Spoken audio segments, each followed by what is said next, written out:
Merci d'avoir accepté ce rendez-vous qui nous occupe depuis maintenant ce matin. Je suis ici, c'est ma première visite dans le monde de l'aéronautique parce qu'on en parlait avec un certain nombre de mes collègues ici.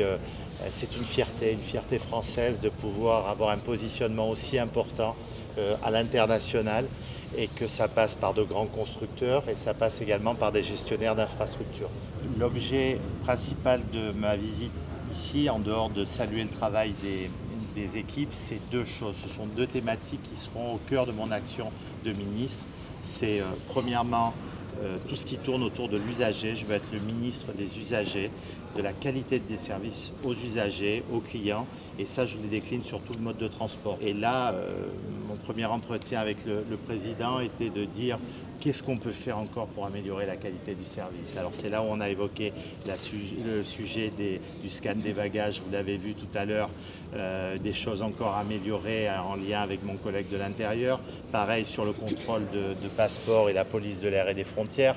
Pareil sur la question des files d'attente. Deuxième raison de ma visite, l'intermodalité. On est dans l'endroit, je dirais, le plus abouti en matière d'intermodalité, à la fois avec une gare à l'intérieur d'un aéroport et puis également avec une interconnexion qui existe et qui fonctionne très bien.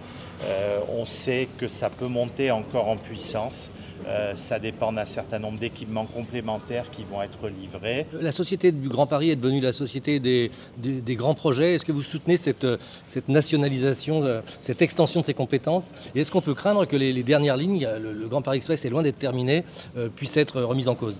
Alors, Société du Grand Paris, donc vous l'avez dit, dans la loi SERM, j'en étais le rapporteur, elle a été transformée en Société des grands projets plutôt parce qu'elle a bien travaillé. Elle a livré un certain nombre d'équipements. Mais ce qui lui a été dit au moment où on l'a transformée en Société des grands projets, c'était bien sûr que la priorité des priorités était de terminer le Grand Paris Express et notamment toutes les livraisons qui doivent venir dans les mois et dans les années à venir.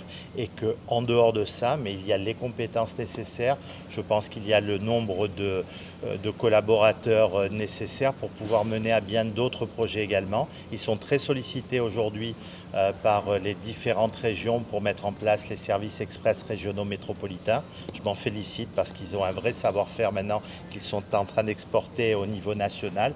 Mais je souhaite que ça se fasse en bonne harmonie et en complète complémentarité avec SNCF Réseau parce que c'est l'objectif. Ça ne doit pas être une concurrence, mais ça doit être une complémentarité là aussi.